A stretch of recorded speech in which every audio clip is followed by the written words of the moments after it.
How's it going, guys? Eric here today. It is March 30th and I am officially starting to prepare for the 2018 bow season.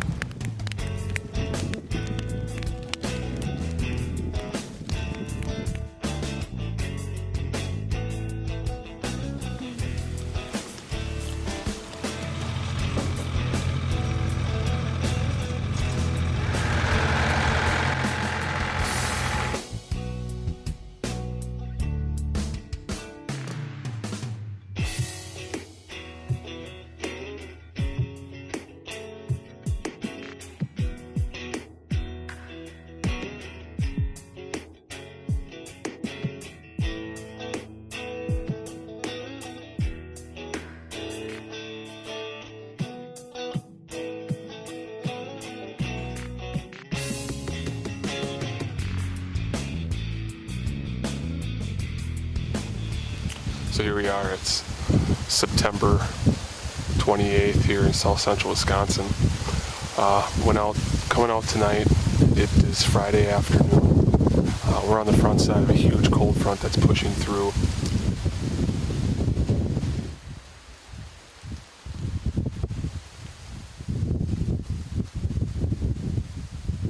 Two fawns come walking within 10 yards of us. And then I could see a glimpse through the corn, a deer moving. And it ended up being 3 deer, 3 does, and then 4 more kind of joined him from back behind me. So there's 7 of them out in this little field, this switchgrass plot over here to my left. Those deer kind of worked their way off and they're heading for a food plot.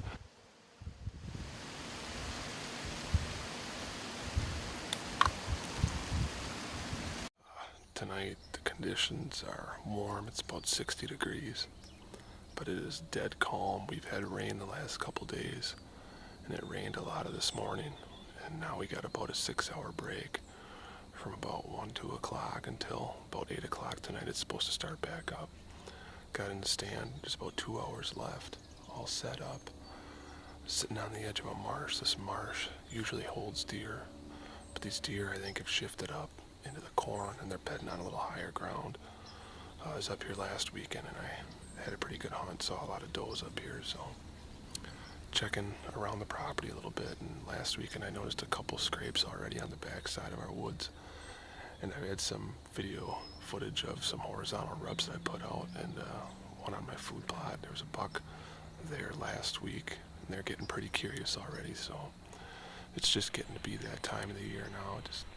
These bucks are starting to get up on their feet a little bit and get curious to what these does have to offer for them here. So this is always a really good spot come mid to late October, early November. Those bucks always seem to hit this corner of the property checking for does. So we're up here tonight hoping that a mature doe comes by, or we see a couple of these bucks we've been seeing on camera, but they're not going to get too antsy. Going to have to be a pretty nice buck to take them this early in the year. So we're going to hang in tight. Hopefully the rain holds off and we see some deer.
I just got back from Colorado this morning at about 7 o'clock. Drove 22 hours yesterday to get home and try and hunt this weekend. Before I left, I checked our cameras and there was absolutely nothing on them.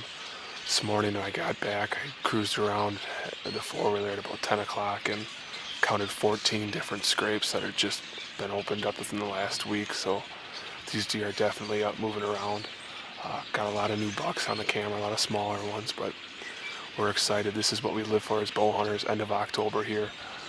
Tonight, conditions are nice. It's upper 40s right now, virtually no wind. Tomorrow morning is supposed to be upper 30s with no wind as well. So we're going to come out and probably sit the same stand tomorrow morning as well.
Well, it is October 28th here in south central Wisconsin, and it is windy.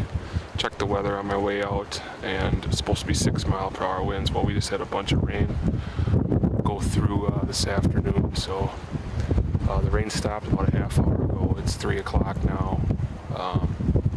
Got about a little over 3 hours to sit here, so we got out early tonight. We know that those deer are moving around, so it's October, end of October here in Wisconsin. Bucks are hitting the ground, so we gotta get out in the tree. It's cold, it's about 40 degrees, so maybe it'll get these deer up on their feet. Being wet all day and getting up and moving around. But last night I came out and sat at the same stand, and the neighbor was cutting the corn that butts up to our property and saw 6 does run out way across the way, actually ran over into our woods. So I'm gonna sit it out tonight. Still got some standing corn behind me, kind of the far end of the property down here, watching over the marsh, just hoping that I can see something move, but hoping that this wind dies down here too. Drug a scent line in, probably drug about 400 or 500 yards, so anything hits it, we should be able to see it coming up the edge of the property here. So hang out for the next few hours, and tonight be a good night to drop a nice buck, so stick with us here. We're gonna hang on for dear life in this tree.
Hey everyone, just wanted to say thanks for watching the video.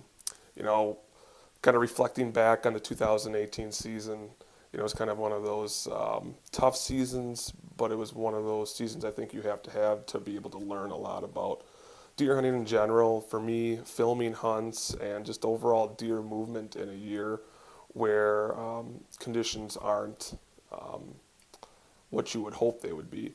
So, last year started out, we were able to burn the marsh in March, able to get a lot of that grass off and get the new growth up. And going into the year, we were able to get food plots in. It was very wet, but we were able to get our food plots in some other area of the property planted too. But once July and August started to hit, we started to get a fair amount of rain. And actually, last year, something I didn't touch a lot in the video was just the amount of rainfall that we did get. On that certain property, I have about 7 deer stands, and 4 of them were completely underwater, where there was about a foot of water. And that made it tough this year for me, was just the amount of water. So our marsh is about 30 acres of canary grass mixed with cattail, and that's a lot of usually good bedding for the deer. But because of the amount of water that we did have this year, that was underwater most of the entire year. Um, so that took away a lot of the bedding for those deer. We have some high ground, but that's up closer towards the house, and that made it, there's a lot more commotion up there, and those deer don't feel as secure that close to the house. So it made it tough, and what it did was it pushed these deer up into the neighbor's corn. And we're used to seeing some of the deer come out of the corn, but we're not used to seeing all the deer come out of the corn. And because that was higher ground, the farmer was he actually took that off late October, where it usually stands until mid-November.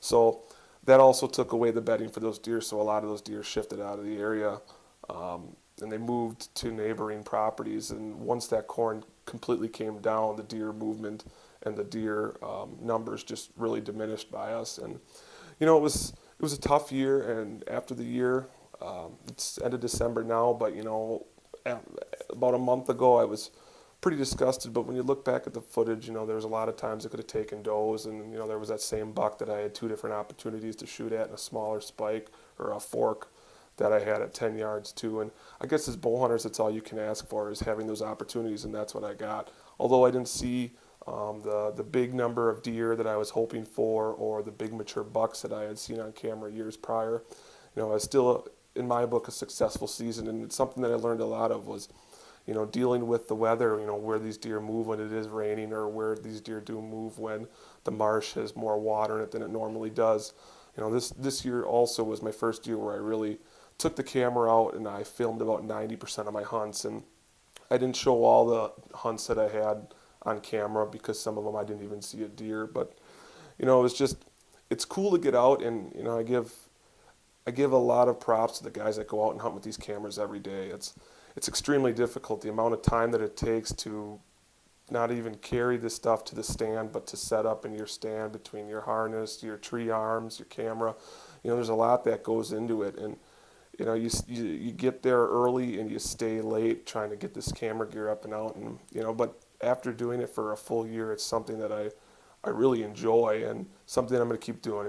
It's fun, but it's fun to use the camera, but it's also kind of a curse, because there is opportunities where it makes it more difficult to harvest a deer, shoot a deer. And I actually had a episode or a hunt this year where I could have shot a doe, but I just could not get the camera on her fast enough, because she kind of snuck in on one of those windy nights. But but overall it was, like I said, a challenging, but I think a successful year. Like I was saying earlier, it's end of December now. I'm getting ready and geared up for next year already. That's the one good thing about not shooting a deer, is it gives you that much more drive for the following year. And I'm already getting trees ordered for this spring. I'm going to bring you guys some footage of that.